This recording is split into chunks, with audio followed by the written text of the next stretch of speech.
Good morning and good afternoon. Welcome to another episode of Before Coffee. It's our themeless Thursday, or should I say our 13 Logical Fallacies Thursday, as we're going over those, as well as a lot of stuff about Russia today, and of course our typical kind of US government updates. Let's go ahead and get into our headlines. Today on Before Coffee. Victory Day in Russia. We will do everything to prevent a global war, says Putin. Democrats save Mike Johnson's job, and we talk about the U.S. tornado outbreak. YouTube is taking action against Russian disinformation ahead of the EU elections. And it's Thursday, and our Thursday 13 is Logical Fallacies as we take on critical thinking. Good news for women in London. London's exclusive Garrick Club votes to allow women to join for the first time in 193 years. Those amazing stories and more, which is National Lost Sock Day. National Lost Sock Memorial Day. We have to have a memorial for your lost socks on May 9th, 2024 on Before Coffee.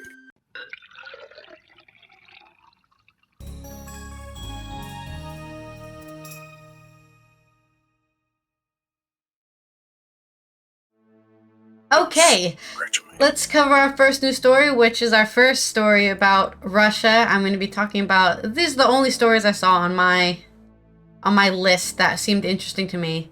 So first we've got, this is very fresh off the press. 52 minutes ago, this dropped from BBC News, Serbia specifically, the Serbia contingent of BBC News. I don't know if it's, I guess Michael Klementiev is the one who took the photos for Reuters, which is, there's a ton of photos on here that you can't see because I'm not going to show them to you, but just, girls wearing military hats, soldiers singing the national anthem, old people wearing their veteran medals. Of course, there was an air show with the colors of the Russian flag, and, Putin did a whole speech with a bunch of military vehicles parading down the road, and of course soldiers themselves parading down the road. So let's actually look at what happened. With the war in Ukraine well into the third year of Russia stepping up attacks on its neighbor's energy grid, Russian President Vladimir Putin gave a speech in Moscow's Red Square to mark the 79th anniversary of the victory over Nazism and fascism in World War II, accusing the West of trying to rewrite history.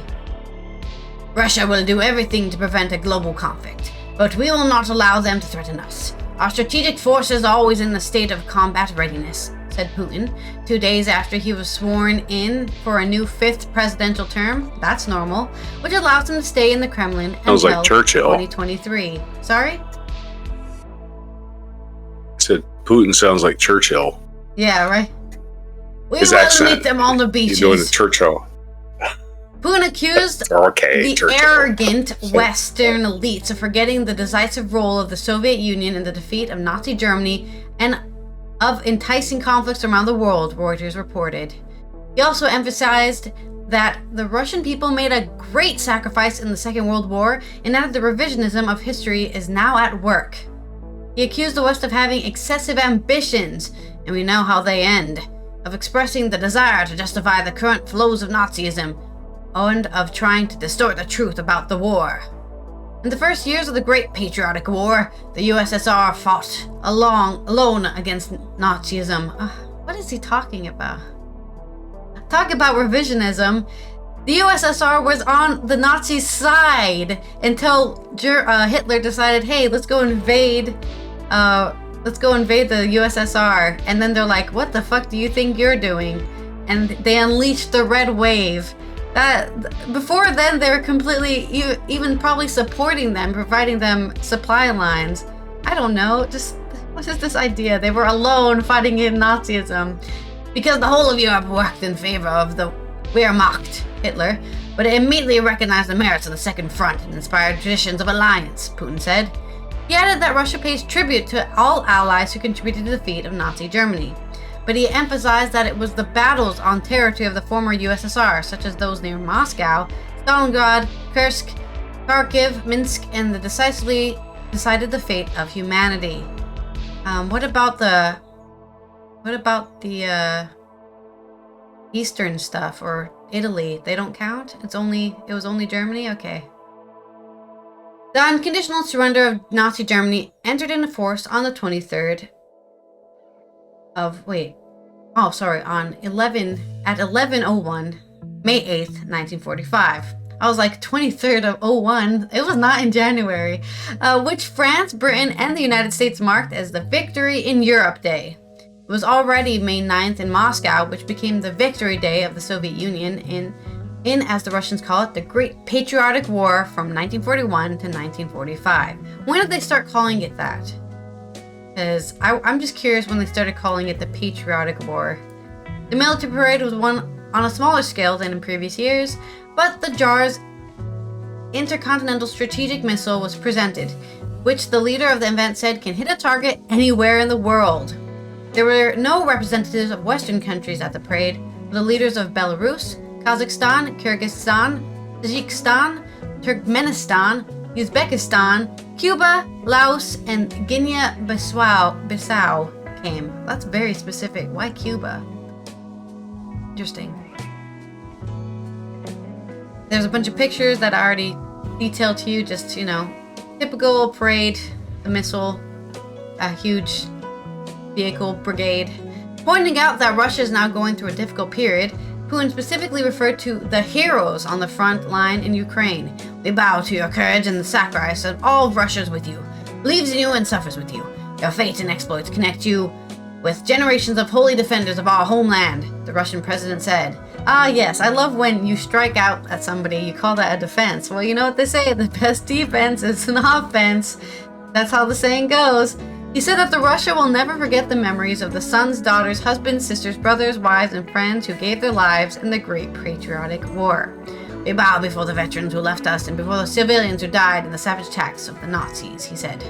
The Minister of Defense of the Russian Federation, Sergei Shoigu, previously said that more than 9,000 people and 75 units of military equipment as well as aviation will participate in the parade on the Red Square. The parade was held in 28 cities of Russia. The total number of participants was more than 50,000, and about 1,000 pieces of weapon and military equipment were presented. Maybe they should go put them, I guess we should be happy they're at the parade and not actually being used in an actual conflict. But, there you go. Russia did some propagandizing and took credit for, let's be fair, the US also takes credit for World War II. Everyone likes to take credit for stopping the hugest military conflict that's ever happened. But it was an alliance. It was a group effort, guys. You don't all have to say, give me the medal. You can share the medal with everyone. I mean, the French Revolution or the French Rebellion also helped, just because it was a couple of guys, it was just the US, just Russia. The French Resistance, you mean? Sorry? The French Resistance, you mean? Yeah, sorry, the Resistance. The French Resistance, you mean? The Rebellion. Yeah. Star Wars over here. Yeah, it was so effective we forgot the name of it. Anyway. But yeah. I'm just saying, everyone always wants to take credit for stopping the Nazis when everyone did it together. It wasn't just one guy who can take credit for it. Yeah, it's like they give Reagan credit for ending the Cold War. He was taking naps all day. He wasn't doing shit. Yeah. It's a 12-hour nap ended the Cold War. I don't think so. None of his naps ended anything. Okay, I guess that's my story. My story? Or segue? Right, from Russia propaganda and subterfuge to American Russian propaganda and subterfuge, namely in the person of Marjorie Taylor Greene, who Republicans hate. And the proof of it was yesterday. This is a story from David Morgan of the Reuters again, which I guess is a news service that hires reporters. U.S. House of Representatives Speaker Mike Johnson wakes up on Thursday having survived an attempt to push him out, but he still faces an uncertain future as leader of the Republican caucus locked in a civil war with the Russian contingent of his own party, which is actually what's going on. The Russians are a whole bunch of people that they're blackmailing in Congress to be on their side. And basically, if you got any questionable character at all, you're basically making a lot of noise about replacing Mike Johnson, because Mike Johnson, what did he do? He passed aid to Ukraine. Mike Johnson was a little-known member of the House of Representatives until October, when he emerged from the bruising leadership fight that followed his predecessor's ouster in the powerful role of top Republican in Congress and second in line to the presidency behind the vice president. He survived an attempt by hardline Republican Taylor Greene on Wednesday to remove him as a speaker with the support of most of his party's 217 to 213 House majority, and for Republican presidential candidate Donnie Defendant J. Trump. Many Democrats also voted for Johnson to avoid a replay of October chaos, not because they want Don to be speaker, because they're tired of serving a dysfunctional job, right? How would you like to go to your job every day and absolutely hate everybody there? How would you like that, huh? Oh, we can't get anything done because, well, half of the people there, let's say. We can't get anything done because these people just want to cause our government to fail. And that's what almost the entire party now wants our government to fail. And who's behind that? Can't be anybody in our country. Why would anybody in our country want our country to fail? Think about it. Since winning the Speaker's gavel, Johnson has dropped from the narrow views of relatively untried congressman from Northwest Louisiana, serving his fourth term in the House, and embraced the political realities of national leadership. That evolution has angered enough party hardliners to seriously diminish his chances of remaining Republican House leader next year, regardless of whether the party holds its majority in the November 5th election. I am proud to serve this position. It is not one I aspired to. It is not one I expected to have planned for, Johnson said after Wednesday's vote, but it is the honor of my life and career to do this. I will do it so long as this body will have me do that. When he won the Speaker's gavel last October, the 52-year-old was viewed as likable but inexperienced candidate with no political enemies, and opposed U.S. aid to Ukraine, favored strict border restrictions, and brought strong Christian conservative record to the culture war issues, which they want to fight, such as abortion. He has also played a leading role in the House Republicans' objection to the 2020 presidential elections following Trump's false claims of voter fraud. Those claims and the support they drew from Republicans in Congress led to the deadly January 6, 2021 attack in the U.S. Capitol. As Speaker, Johnson has come to rely on Democrats to help him avoid government shutdown, safeguard U.S. efforts against terrorism, aid Ukraine's struggle against Russia's invasion, and now save his job. He learned there was another side to the story. That's what leaders do. They're not dug into their positions, says Representative Brian Fitzpatrick, a Republican centrist from Pennsylvania. Johnson spent hours in closed-door meetings this week listening to demands from Greene and her hardline ally, Representative Thomas Massey, and later told reporters that the meetings were part of his open-door strategy to keep Republican Congress together by spending endless hours talking to members. It takes a lot of time. That's why I don't get enough sleep these days. You have to quite literally get everyone to work together. He added, I take Marjorie's ideas and Thomas and everybody else's to be assessed on their own value. He hates Marjorie Taylor Greene, I guarantee it. Anyway, Johnson's performance on spending bills and his aid to allies has won him positive reviews from Republicans as well as some Democrats, including former House Speaker Nancy Pelosi. He is better speaker for them than some other options, not because he's willing to work with them, but because you can outflank him, said one House Republican who spoke on condition of anonymity. Some Republicans say his stature as party leader has been undercut by support from Democrats who relished the chance last year to eject former Speaker Kevin McCarthy, who was known for his fundraising prowess and political acumen. The Republican lawmaker who spoke under anonymity voted to protect Johnson's job this week, said Democrats view Johnson's underlying conservative credentials as a plus for November, a point underscored by progressive Democratic Representative Alexander Ocasio-Cortez. Mike Johnson is still a dangerous leader who seeks to strip abortion rights, who has also supported overturning the election and setting the stage for January 6th, she told reporters. So the Democrats, a few of them anyway, saved his job until the next time one of these crazy people decides to oust him. And on to the weather. We have a 3-day severe storm. This is from weather.com. 3-day severe storm spree bears down in the Midwest. Jen Jordan from the Weather Channel reporting.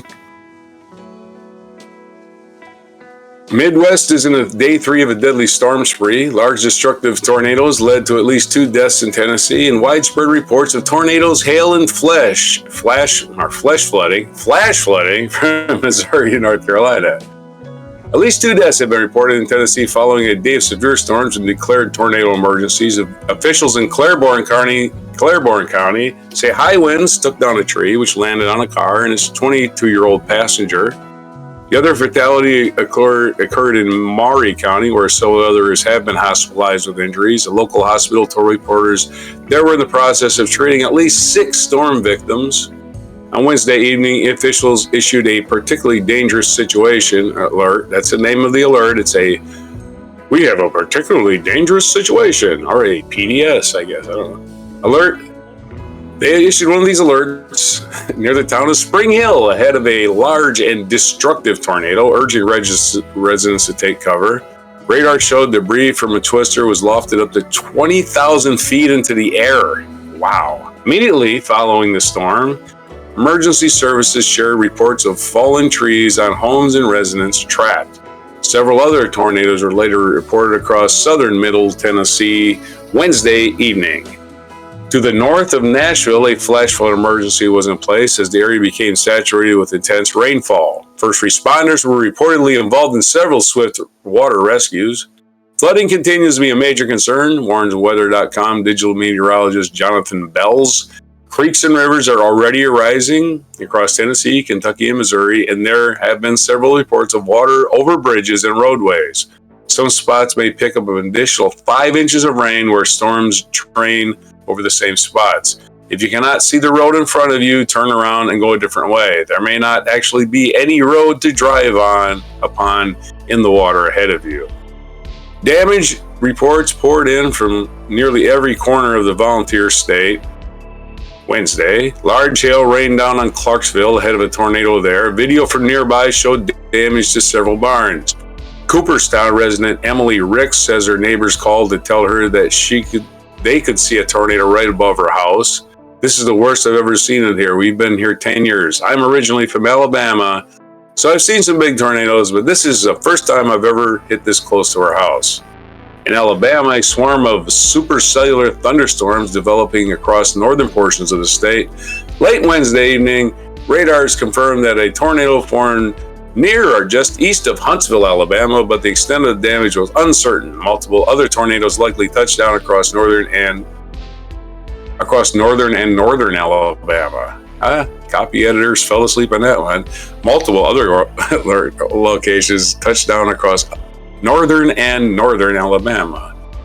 I think it must be northern Mississippi, maybe. I'm not sure. Officials in Missouri confirmed tornadic activity in Wednesday morning, including a troopers spotted tornado directly over Merrimack State Park, as well as twisters in Aurora and Monette. Witnesses told local media winds damaged signs along US 60 and uprooted trees around the local hospital. Grapefruit-sized hail was also reported in parts of Missouri. A rare tri-state tornado has also been reported in the National Weather Service. They released data showing a potential EF2 twister touched down outside Salineville, Ohio, before crossing into West Virginia and into Pennsylvania. A 3-state tornado. Those borders are all probably really close to each other. At least one likely tornado formed in Carrier Mills, Illinois. Video of the damage shows toppled trees blocking roads and partially flattened buildings.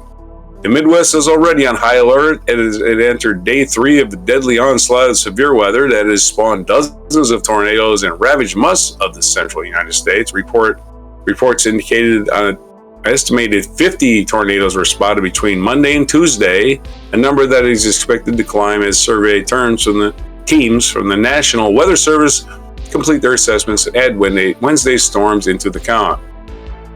Meanwhile, in Barnesdale, Oklahoma, the search for missing residents has taken on new urgency following a deadly tornado late Monday. A man's mobile home was found flipped on top of another house, and his belongings were discovered in a nearby creek. Communities across several states, including Texas, Oklahoma, Kansas, Michigan, Indiana, Ohio, Tennessee, have all felt the brunt of the outbreaks. Twisters, hail, and powerful winds have wreaked havoc on homes, businesses, including a FedEx facility and an elementary school. So yeah, there's a town in Oklahoma got basically wiped out, like flattened every building. So it's fun spring tornado season on the Great Plains of the U.S. and also Tennessee, which isn't even the Great Plains. Tennessee is on the other side of the Mississippi River, and they're getting nailed with tornadoes. So not even the Great Plains. Getting off the Great Plains doesn't even save you. You're still going to get tornado. I mean, even Michigan got a tornado, and I don't know if that's as common. Oh, yeah, it's pretty flat. Yeah. Southern Michigan's flat, just like southern Wisconsin. Yeah. Michigan, Wisconsin, Ohio, any place east of Appalachia is prime for getting flattened. Of course, when we first moved to Maryland, even here there was also a a tornado. So, yeah. Yeah, Maryland and Delaware, there's a part of Maryland and Delaware that's flat as a pancake, the whole area, and tornadoes sweep right through there. Happens quite a bit. It happened a couple of years ago. Same area. Well, I guess keep your eyes on the sky and your ears on the sound of the train, because Mother Nature's angry as usual. Keep your feet on the ground. Yeah, keep your feet on the ground and jump in a ditch if you need to. I don't know. But, No, I was going to quote Casey Kasem. Casey Kasem, keep your feet on the ground. They keep reaching for the stars. Anyway. Don't reach for the stars while they're in a tornado. That's my Casey Kasem. You might actually make it to the stars if you try to segue. get to the stars while you're in a tornado. Well, you get the 20,000 feet of debris. That's just pretty impressive. Hopefully everyone can recover from the disastrous tornado damage, and you're flying on an airplane and Dorothy's house goes flying by you. It's pretty scary. Yeah. That's pretty scary, yeah. And that FedEx warehouse that collapsed as well. Supposedly there's people stuck in there. Because I have a friend who lives in Michigan, and he was like, this freaking tornado is really strong, but he's fine. Oh, yeah. He did share a bunch of explosive imagery from the news. Anyway, stay safe out there. I hope everyone is able to recover their lost things and recover from their grief if they did lose anybody during the tornadoes. In some more Russia news, I'm going to talk about YouTube taking on the disinformation of Russian bots, or at least mostly Russian bots. There's also Chinese bots who do that stuff. But this is in particular in preparation for the European elections. This is coming from Der Standard, and it's by, I don't know who wrote this, probably at the bottom of the article. Nah, it doesn't say. It just says Pez.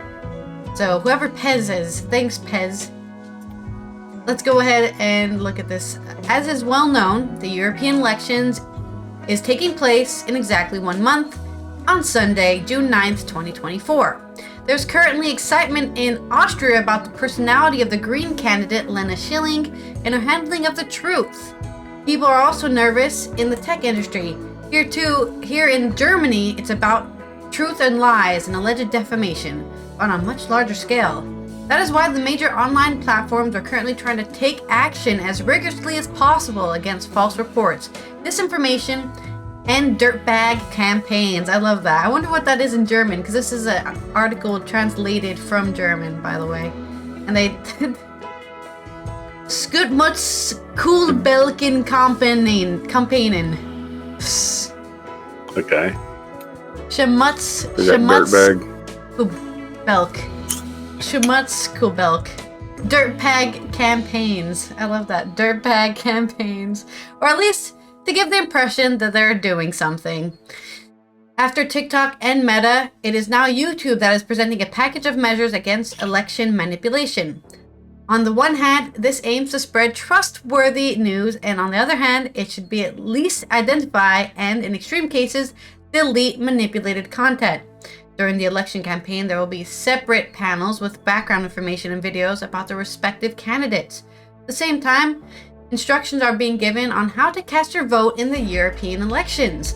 In addition, election reporting from reputable news portals is ranked high. After the elections, the official results will be shown under videos with political content. A lesson learned from Donald Trump, even if allegations of alleged election fraud do not play a major role in Europe, unlike in the USA. Misinformation in the election campaign about Europe and migration is much more serious. A large part of the misinformation and hate campaigns in Europe currently have to do with immigration. Two high-ranking YouTube executives explained in a background interview with European journalists.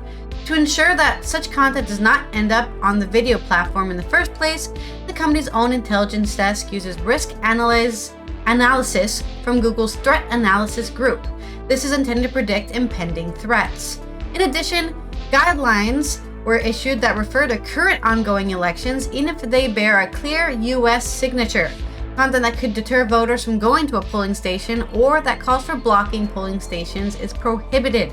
A phenomenon that is practically known in the US, content that denies politicians the right to run for election is also prohibited.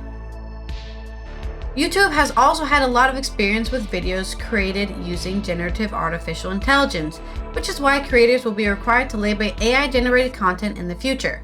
This marking usually takes place in the information area below the video. For political content such as election videos, the AI label is already displayed in the label. YouTube is trying to get away from the term deepfake because, in the company's opinion, it excludes too large an area of manipulation. Instead, the video platform is referring to it as modified or synthetic, i.e. artificially generated content. There are still loopholes here, so disclosure is only necessary if the content appears realistic. If the disclosure obligation is not met, there is a risk of exclusion from the partner program. In the worst case, the affected content will be removed. YouTube also reserves the right to attach a label to AI videos that the creator can no longer remove. YouTube itself uses artificial intelligence to detect artificial intelligence. Hey, that's me! That's artificial! The system was trained with videos of rule violations and can recognize the patterns of AI-generated content and then label them. This is not an easy task because a large number of AI-generated videos are political satire, which is also permitted under the new guidelines. You're allowed to make political satire videos if they're AI-generated. Okay. Wait, no, the other way around. If they're AI-generated and politically satirical, they're allowed. But you still have to label it as AI-generated. Last year, YouTube removed a total of 35,000 videos in the EU because of disinformation. Russia remains one of the main players in this area. It's not even particularly well-crafted or sophisticated fake news. Mostly old videos are simply passed off as new. Oh my god, look what happened in Ukraine. It's a bunch of Nazis beating up an old woman. And it's like, this video was from 1980, you know? Like, this is not happening right now. But that happens a lot, actually, even on social media. People will be like, oh my god, get angry about this thing. And then you'll scroll through the comments and somebody will be like, this was posted in 2010. And like, this has probably been taken care of, you know? But people are still passing on old videos as new ones. This mainly happens in material that supposedly comes from the Ukraine or war in Gaza, but is actually several years old. Recognizing this content is not difficult. You just have to compare the supposedly new material with old videos. The problem is that many media outlets also fall for it and rush to republish the material as authentic. What needs to be said about all the measures? According to the Digital Services Act, the platforms are forced to take measures. The company says that the rules have not caused any major headaches for YouTube so far. Many safety rules were already in force, others have been improved, and they will take a closer look into it in the future. The EU Commission has serious doubts as to whether these new rules will be implemented credibly by everyone. In any case, YouTube does not seem to have made any major mistakes yet, as the focus of the investigation is currently on TikTok and the Meta platforms Facebook and Instagram. All three networks are accused of not doing enough to combat conspiracy narratives, fake news, and voter manipulation. Meta is even accused of helping Russian propaganda gain greater reach in exchange for money. The investigation is ongoing. Yes, very famously, and if you talk to any younger person right now, they're very aware that Russia, Facebook specifically, is full of Russian bots and AI-generated images that your old grandpa keeps falling for. You know, oh my god, I can't believe this happened. It's like, that's obviously AI. One of those people has 3 hands. But they're just too old to recognize it, and they just fall for it and say, look, Biden is torturing a child in this picture. And like, what are you talking about? This is AI generated. This couldn't be even more obvious. And they're just falling for it. Facebook is a complete disaster when it comes to this stuff. So. Oh yeah. Well, not just they really Facebook, need to take control. YouTube videos too, man. It's all clickbait of watch this video, and you watch the video and nothing fucking happened. It was in the description, and how many people just believe the friggin' headline and never click on the video, right? Yeah. They never click on it. They don't even have to click on it to believe it. They just go, well, Joe Biden's at it again. I'm like, at what? And you click on the video. It's nothing to do with anything. It's just some computer generated halfway through it, just changing it into another story entirely. Yeah. Just some shit somebody put up there. Yeah. I mean, there's some really good, interesting comments on the bottom of this article. Like, of course, the obvious, political videos are a money-making machine for YouTubers, so why would you put any effort in where you could just talk about something you saw for a split second, and then who cares if it's real or not? You just want the clicks, you just want the views. Yeah.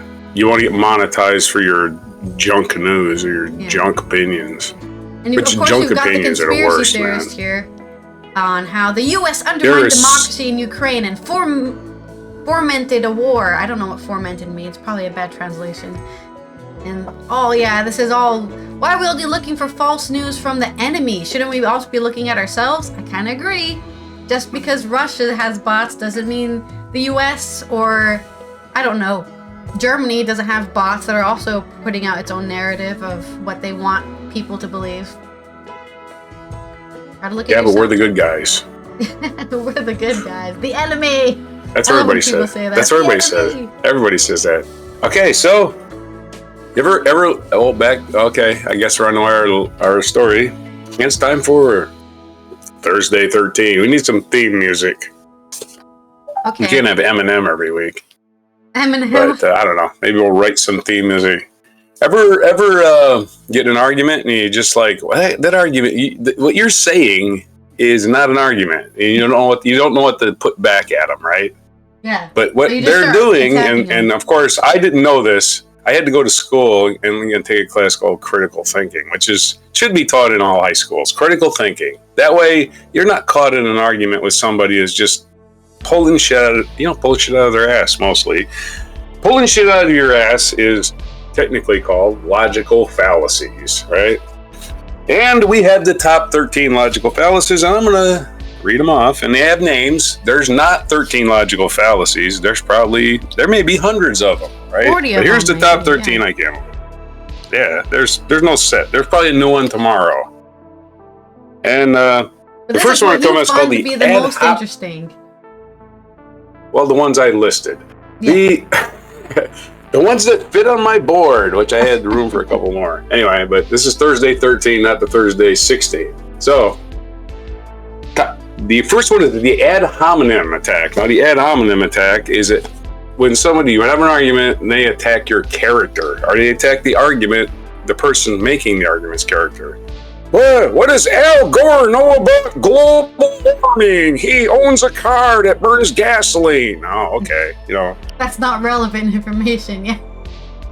It's not. It's an attack on his character. It's not his argument. It's not the scientific facts. It's just an ad hominem attack on the person making the argument. Why would I believe you about vaccines? You can't even comb your hair properly, huh? What does that have to do with it? Exactly. Nothing to do with it. What do you have 3 speeding tickets? You can't tell time. Okay. The straw man argument, I think, is your favorite one. It's the most common You one I invent see. a position someone else has. Yeah. You invent the position that someone else has and then debate that position that they don't even have. You can invent an entirely different person. That's why they call a straw man, a person that doesn't even exist. Them liberals all think so-and-so, so therefore all liberals are blah, blah, blah. And I'm like, okay. So you invented a person, you invented their opinion, and you argue against it. The straw man. I think the most common straw man that I see on social media is when somebody says, I bet the people who voted for Trump also agree with getting rid of abortion. Those are all the same people. That's a kind of famous straw man that happens all the time. These are the same people who do this. Yeah. But you don't have any actual proof of that. It doesn't make you a bad person if you engage in these, by the way. This is just to help you effectively argue your position without resorting to these things, right? Mm-hmm. The next one is the appeal to ignorance. Well, you haven't proven that Trump's a criminal yet, or, something like that. You haven't proven it yet. You haven't proven me wrong, therefore it must be true. You haven't proven to me that God doesn't exist. Hence, God does exist. Right. Yeah. The absence of proof of something being not existing is the proof that it does exist. That's not sure. I can't prove you that dinosaurs are not existing right now. I cannot prove that to you. You cannot prove a negative. It's absolutely impossible to prove a negative. So I can say something exists and you can't prove me wrong. Because you haven't seen it not exist. Then there's number 4, the appeal to emotion, which is very easy to understand. Usually it's fear, right? And it usually happens these days. Oh, it's very popular. Oh my God, a person was murdered. Now, there's probably 100 murders a day in America, conservatively, right? Mm-hmm. But if there's one and there's anybody from another country involved, especially south of the border country, we appeal to their fear. Oh my God, this one woman was murdered and the suspect is an undocumented immigrant. We must abolish all immigration everywhere. Because of this one guy. Because no murders have ever happened before. All right. Again, the appeal to emotion, not logic, not sanity, not thinking about the innocent victims of your actions. Number 5, the slippery slope, which is the big old, we know the domino theory, right? Yeah. The domino theory of communism, the slippery slope, the attachment of invisible consequences to an event. Just think, if you do that, you know what's going to happen next. If you let people smoke marijuana, the next thing you know, they'll be shooting drugs in the hallways of our grade schools.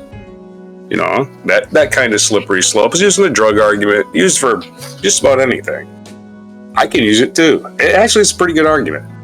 If you have evidence to back it up. If you have something that happened in the past that led to this. But it is a logical fallacy to assume that this event will trigger that event automatically, right? The post hoc argument, right? 2 things happen at the same time, therefore one caused the other one. I'm sure you got examples of this. I can't think of one offhand, but 2 things. The correlation does not equal causation, is what the shorthand for that is. Yeah. If 2 things happen at the same time, they may not even be related. They may keep happening, right?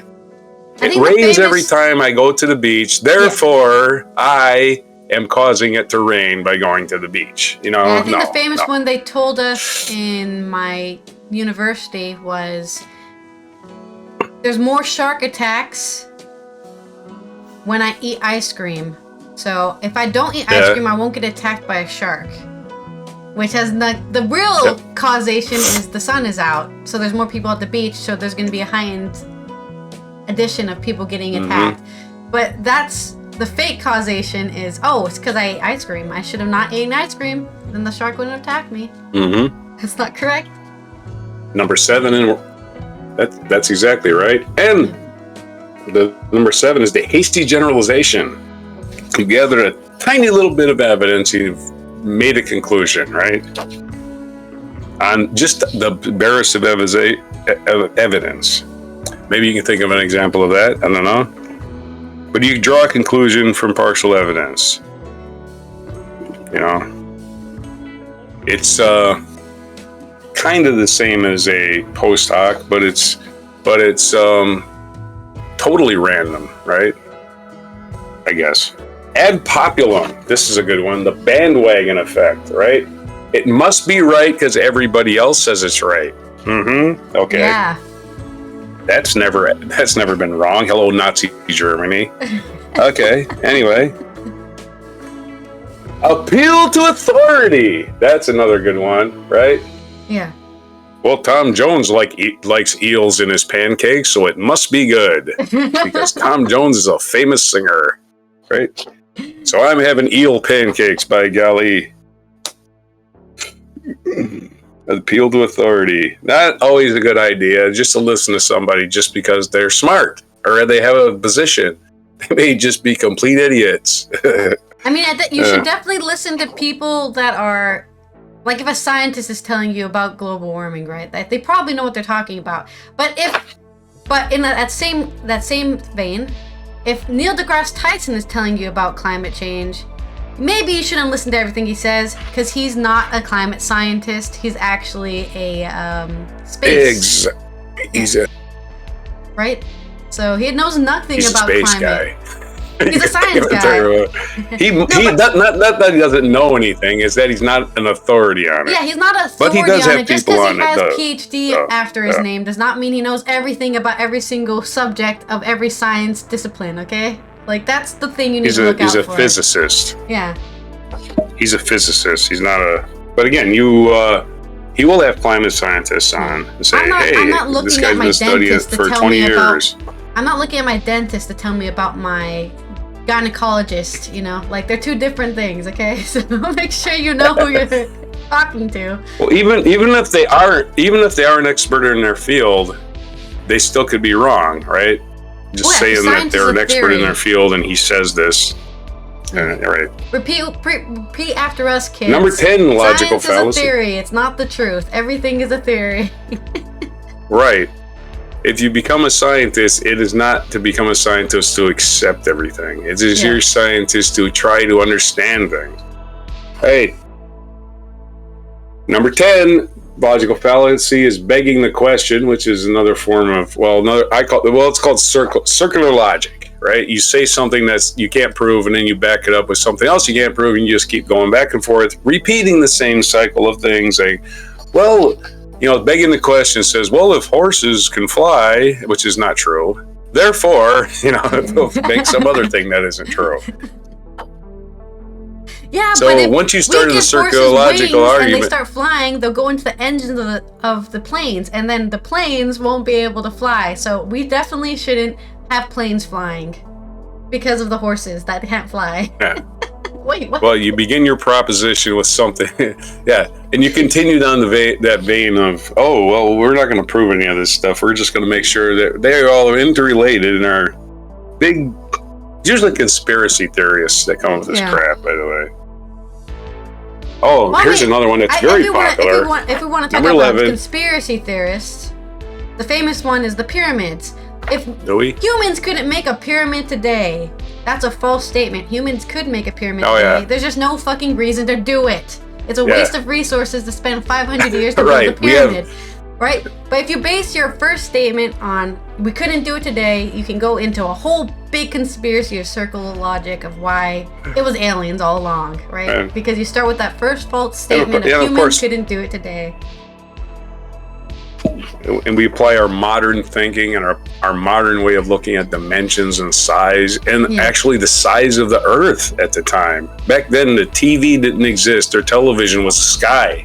And at night, it was full of stars. And the stars moved every day, and they started tracking it.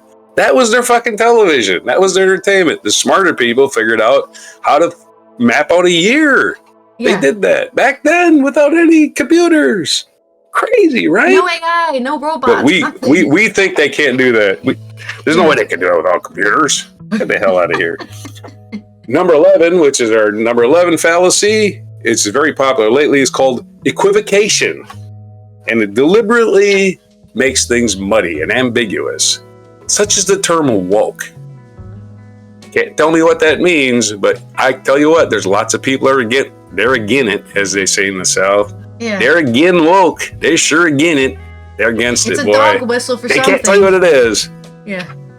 But they have it. And Number one, yeah, that should be. Everyone has it, and it's bad, by the way. Yeah. Oh, woke is bad. And by golly, we got to stamp out that woke. Oh boy! And how do you know when you've stamped it out? By the way, how does it? What's the ribbon and the lock on that thing that you're gonna apply?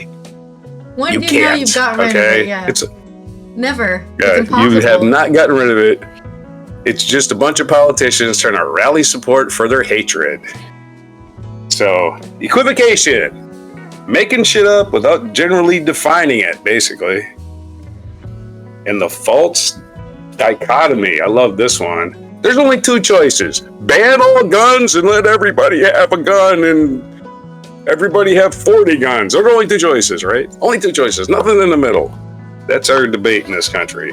The false dichotomy. There's only two choices. Is usually the relationship between two things, but it's usually like, I can't think of the word right now. Well, you don't have to. There's two choices. Dichotomy. There's a what? It's usually dichotomy is usually means two two. things that are. It's not like an actual physical thing. It's like concepts. The relationship between two concepts. That's the dichotomy. So yeah, that's nice. Well, I'm just saying a concept like you said, gun ownership is a concept, and the relationship between the whole concept of a false dichotomy is saying that there's a relationship, but there isn't one. Pretends there's only two choices, right? You can either be with us or against us, that kind of thing. Mm-hmm. You're making a choice, but there's realistic. In almost every situation, there's at least 50 choices, probably. But usually they only give you two. But the false dichotomy argument is what I'm talking about here, which is you have to be for this or against this, neither in between. You can't be, there's no gray area. There's no gray area, yeah. And the number one, to my opinion, the one that we cannot deal with, and no one can deal with, is the Gish Gallop. The Gish Gallop, which is started, I think there's a guy named Gish who was a conservative, who would just, basically you lie so much, you continue to lie, you fill the airwaves with so many lies that nobody can even contradict your lies fast enough to keep up with your lies. Do we know somebody who does this? Some famous former U.S. president? They should call it the Trump Gallop. The Trump Gallop is what they should call it. If you want to get alliteration of it. Trample. The Trump Tribulation. The Trump Trample, yeah, something like that. It's like the Gish Gallop, yes. Fill their ears with bullshit, immigrants are murdering everyone basically. In the country. Did I say that? I also said Oh, that. I didn't say that. Yeah. Tell lies that just fill them full of so much horse shit they can't even fucking contradict it fast enough. Yeah. No way they can rebut it. No way they can do anything. They just keep throwing it out there, And this is what this Kristi Noem is doing, by the way, if you haven't noticed. They ask her a question, she changes the subject, and says talk about some fucking other thing she lied about. And they ask her about that, and then she fucking changes the subject again. And she's just out there every day, trying to confuse everybody. And then next week, 2 weeks, 3 weeks, she'll be a victim. You'll watch. She'll be a victim. Everyone's calling me a liar. Oh, poor Kristi Noem. What I said. Yeah. There was a time I was touched improperly when I was 16. I'm a victim or something. She'll come up with something. You watch. Yeah. It's just everybody is on this Gish Gallop train now who's trying to steal from you, basically. Marjorie Taylor Greene's a Gish Gallop. She's a walking Gish Gallop. Just makes things up out of the top of her head. Of course, she's a Russian agent. It's plain as day she's a Russian agent. But to logical people, of course, I'm not applying any kind of critical thinking to that. But again, if you just add up the evidence, you can see a point of view that is not being formed in the United States. But those are your logical fallacies for today. Now back to your cultural news. Yeah, try to avoid those as much as possible when arguing on the internet, because then you can say something along the lines of, well, that's an ad hominem, and then you already win the argument. That's famously what people do on social media. I've won. You win. I just won the argument. Mine is when you start calling me names. Yeah. I won. You're ugly. Off the point. Thanks. You're completely make no point. I'm definitely ugly, but that's not what we're arguing about. In my younger days, by younger I mean like 5 years ago, I would love starting arguments about things I actually care about, right? And see how long it took for somebody to start doing a logical fallacy at me, and then I'd be like, I wouldn't even reply anymore.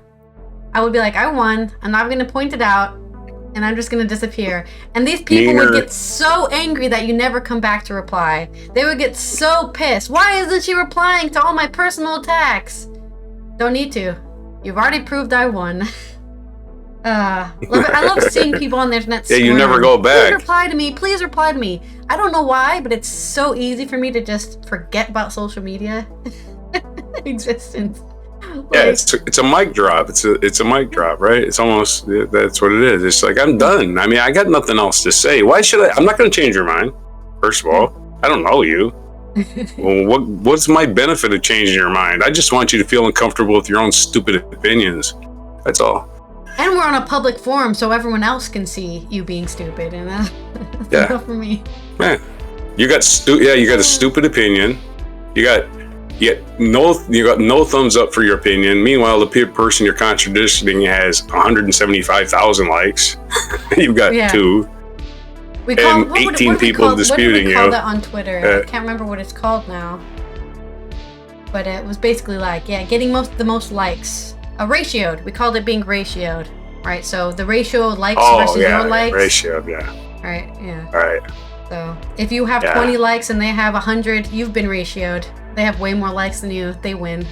Yeah, it's hard to have a logical. It's not serious. But anyways, enough about the social media. It's hard to have a logical argument. Yeah. Hard to have a logical argument on the interwebs. But back to you. Let's talk about women and how they're now allowed to be gentlemen. This is coming out of London's exclusive Garrick Club by Christian Moore on Euronews Culture.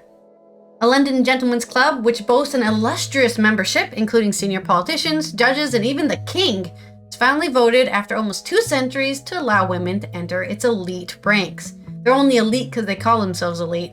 Club members, including writer and actor Stephen Fry, assembled yesterday at the Garrick, located in London's Theatre District, to debate and vote on gender equality issue.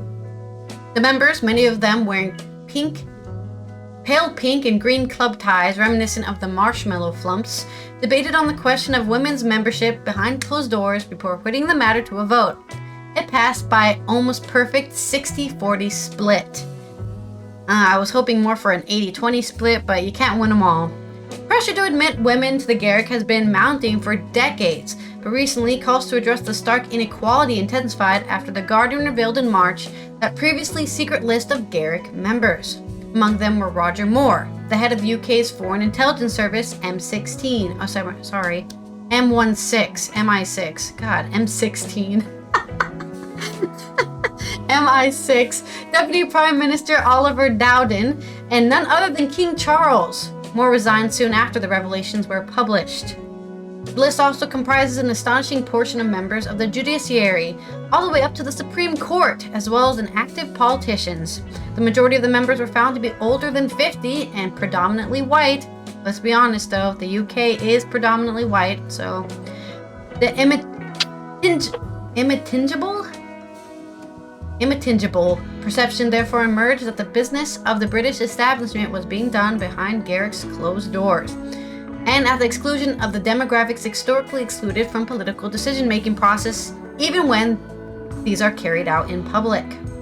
Founded in 1831 and named in honor of the 18th century actor David Garrick, the club has historically attracted a wide range of men from the arts, including A.A. Milne, who left a portion of the rights to his Winnie the Pooh books to the Garrick.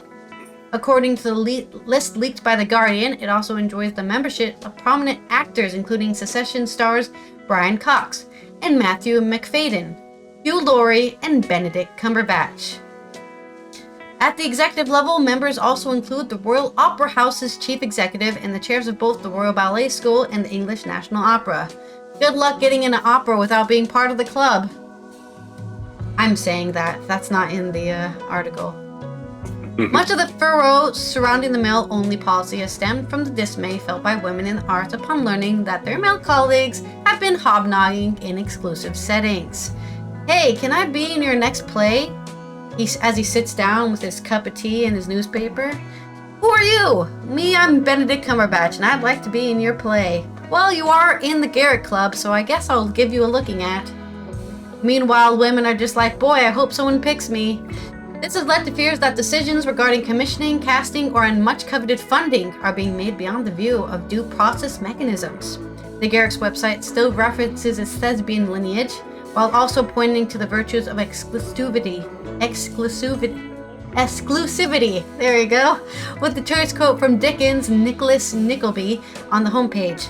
It is a hopeless endeavor to attract people to a theater unless they can be first brought to believe they will never get in. But now that over half the population have finally been told that they can indeed get into the Garrick, the inevitable question arises, will they even want to? I do find it interesting that the Garrick started out as a thespian club and now is including not only the king of the country, but also other judiciary and MI6 members. That's crazy. Like, they have nothing to do with the arts. What are they doing there? They just took over. Hey, this is the great place for us to get funding for our opera because half the judiciary is members. Hey, can you let us get some funding? I guess that works in a positive way, but it's still, there's no way this was being used in like a good, like, not in a bad way, right? There's no way people have gotten entire careers because they're part of this club, you know.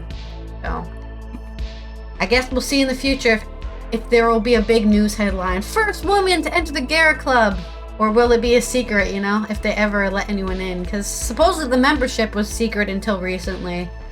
Who knows how many people have been part of the club and who have resigned because of it. But there's our really short culture segment compared to our very long logical fallacy segment. But hey, it's good to be educated, okay? And then I guess was it very long? I don't know. It seemed like it flew right by to me. This one was just faster. This one really flew by for me. All right, and this day in history in 1800, American abolitionist John Brown was born on Torrington, Connecticut. Of course, he led the famous assault on Harper's Ferry, which was a precursor to the Civil War. Born in Torrington, Connecticut on this day. 1860, dramatist J.M. Barrie, best known for Peter Pan, the title character, which is an eternal boy, was born in Kirriemuir, Angus, Scotland. In 1918, Mike Wallace, U.S. reporter, was born. He was on 60 Minutes, became known for his aggressive and bruising style. In 1936, on this day, 7 months after invading Ethiopia and driving Emperor Haile Selassie into exile, Italy annexed Ethiopia as part of Italian East Africa. Italy throwing their weight around. Old fascist Mussolini.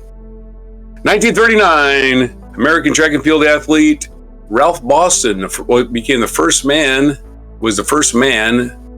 to jump 27 feet, which is 8.23 meters.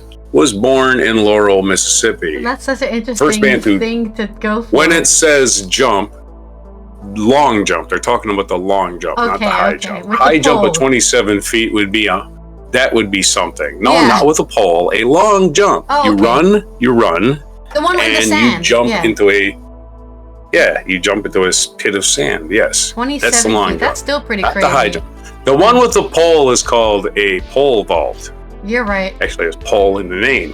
Yeah. You're right. High jump, you just do with your feet. The high jump record is like 8 feet. Something.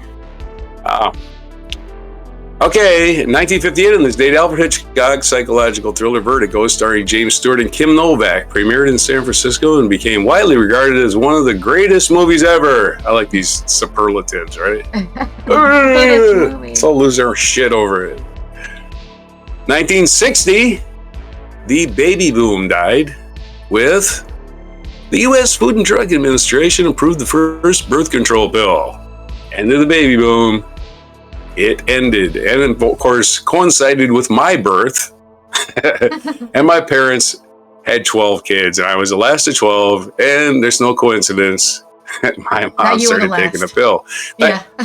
Yep, I was the last. 1974, the U.S. House Judiciary Committee began formal hearings in the impeachment of the investigation of President Richard M. Nixon. Remember him?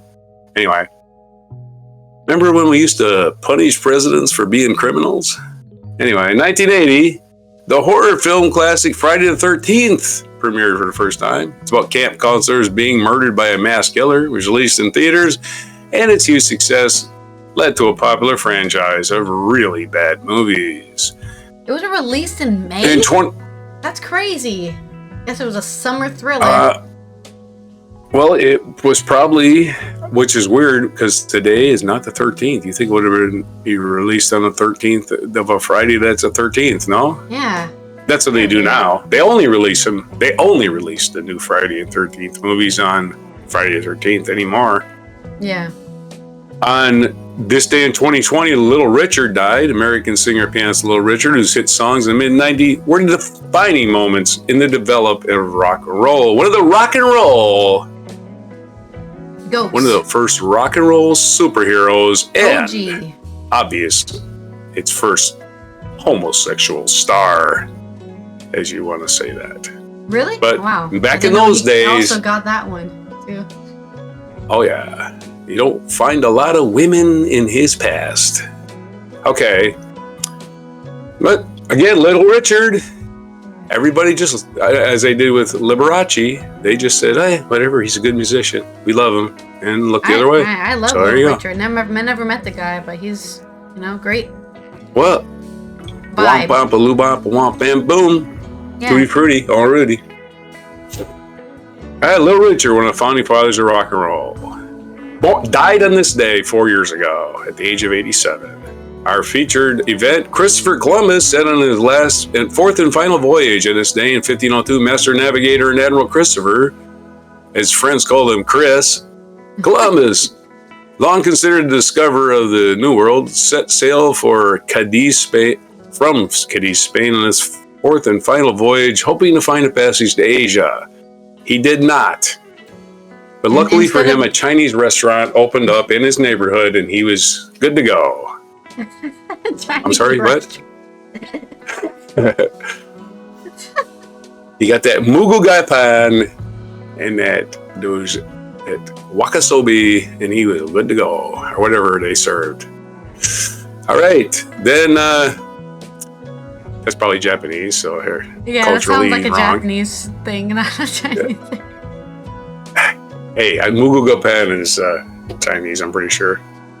May 9th, 1874 is the birthday of Howard Carter, British archaeologist, and they have a picture of King Tutankhamun here, so he probably was a, what do you call him, a Egyptologist. Died in March 2nd, 1939 at the age of 64 in London. Other birthdays today, J.M. Barrie, we did that, Scottish author. Howard Carter we did. Alan Bennett was born today, British playwright, born in 1934. Albert Finney, British actor, born in 1936. And Billy Joel, American musician, born in 1949. All members of the Garrett Club, probably. Billy Joel, yeah, maybe. Albert Finney and Alan Bennett. Billy Joel, probably not. He's American. Maybe they don't let Americans in, huh? They only like British men allowed. I don't think Billy Joel would want to join that anyway. Seems a little stuffy for him. But don't go changing, Billy Joel. We like you just the way you are. And what day is it today? National Lost Sock Memorial Day. So say a few silent words for all of those lost socks that are just limping along the highway out there somewhere alone. Well, just adopt a lost sock today. Right? Some of them never even got worn. Imagine that. You never even got worn, and you just got lost. I'm out here. I think about it constantly. It's my number one thing. Anyway, you think about it constantly. National Butterscotch Brownie Day. If you lose one of those, you'd probably cry. And it's National Moscato Day. It's that white wine that's just a tad between a Riesling and a Cabernet Sauvignon. I don't know. I'm not a wine expert. I just know the terms. National Home. Okay. It's got a fruity bouquet. It's National Ripple Day. How's that? National Ripple. Ripple, the cheapest wine you can buy.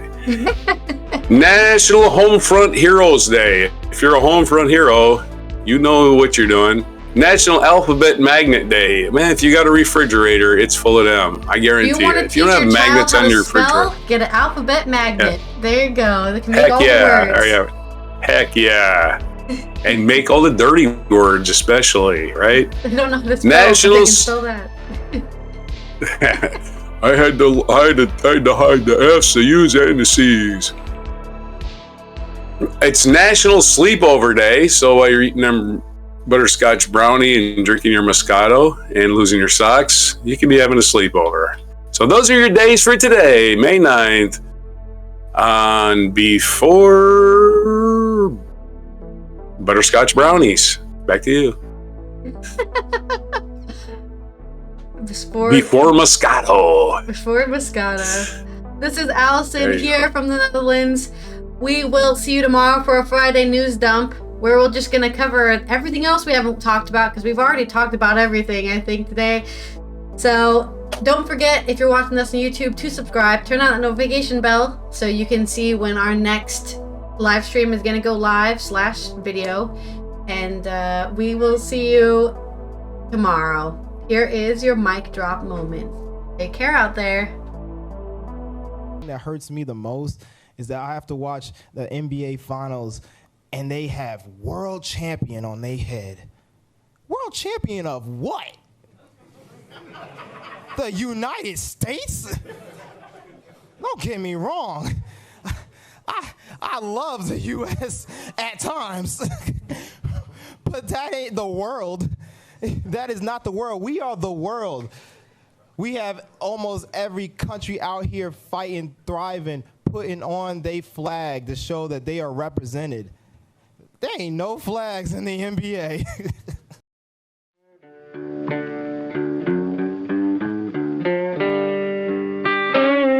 Be sure to hit the like, subscribe, and notify buttons, and follow our other channels, Toxic Alley, History of Gravy, and Scratchy Old Records.